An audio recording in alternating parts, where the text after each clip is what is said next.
Good afternoon, everybody. So, Mount wanted me to make this video for you guys to see how I edit my photos. In class, he was talking about me and Emily's photos, Emily's of water polo and mine of some of the band photos that I took. And um, so, this is one that I took of the first home game of Tatiana Smeltzer. She is part of Crimson Crew, and the reason why I chose this photo and I really liked it was because it has the blurred part already blurred out just so you can focus on Tatiana. If I wanted to, I could crop out this part of the varsity jacket just because that's also focused in on. Um, but this photo's already pretty good because I had my ISO set up. You can see who it is, you can see the face, and that's exactly what you want. But we are still going to fix the exposure and all that stuff. In my file at school, I already have this under edits under the Crimson Crew section from what I did.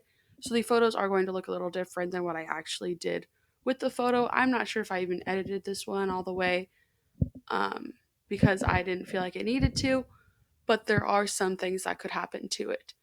So we are actually going to do what I was saying first and crop out the varsity jacket. I'm not sure whose it is. We can also crop out this to get rid of some space, but that kind of offsets the photo a little bit.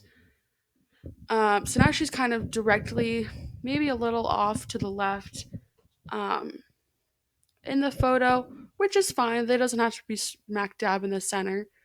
So since I have the CC version of Photoshop and I haven't used it very well, all of my adjustment tools are all the way up in here under image and adjustments, and I have to do it instead because all the tutorials are over here still. So we are going to start off by doing the brightness and contrast. Um, the brightness and contrast is already not that bad, but we are going to raise it up just a little bit so you can see who it is and see Tatiana's face. If we wanted to, we could make it an even 45. And then with contrast, if you raise it up, it's going to make it really dark. So you can still see Tatiana, but you don't want it to be dark that you only see Tatiana's elbow. And then you raise it all the way low. It doesn't look that bad, but it does kind of whiten her out. So we can lower it to maybe 20, negative 20, because we can still fix the vibrance and saturation later on, which we are actually going to do.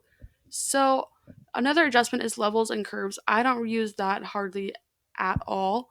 I normally stick with brightness and contrast, exposure, vibrance, hue and saturation, and shadows and highlights if I need to.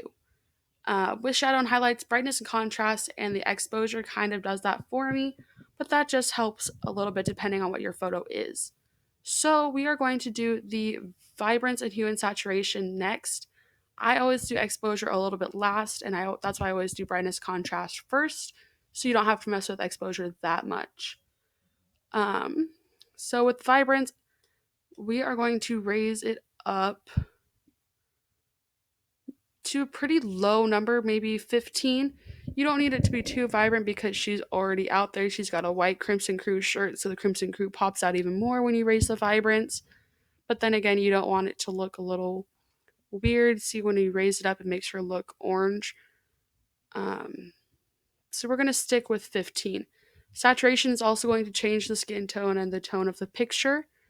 So we can still raise it up maybe to probably the same number of 15.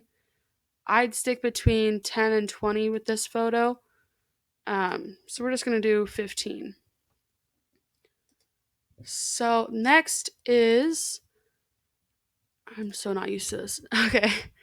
Next is hue and saturation. So you already did the saturation part. If you needed to do it again, you probably shouldn't. Hue is going to tint the photo. So now it makes her look like she belongs in Avatar and back to Avatar again. So we're just going to stick with 0 with that. Um, I'm not going to mess with saturation again. Um, Next is the shadows and highlights. So that's what it's going to look like if you raise the shadows to 35%. I'm kind of down with that photo. Um, Highlights is going to just change a little bit. This makes it look like she was at the JV game when really this is near the end of the third quarter at the varsity game. So I think we're going to keep it at that and just see how it goes. This is after I have done everything, raising the exposure, not the exposure, the brightness, saturation, vibrance, all of that stuff. So do I really need to do exposure? No, I don't. One thing I could do is sharpen it, but I feel like I don't really need to. I don't need to blur out anything. So Tatiana's photo is done. When you're always done with the photos, you need to make sure you save it. I'm just going to hit save as Crimson Crew edit. When you are saving stuff, if it is a cutout, you want to do PNG. If it is not a cutout, you want to do JPEG. Um, don't make it saved as like a Photoshop thing because then you're not able to use it with Yearbook Avenue. Hit OK, and it is all saved. The photo is done.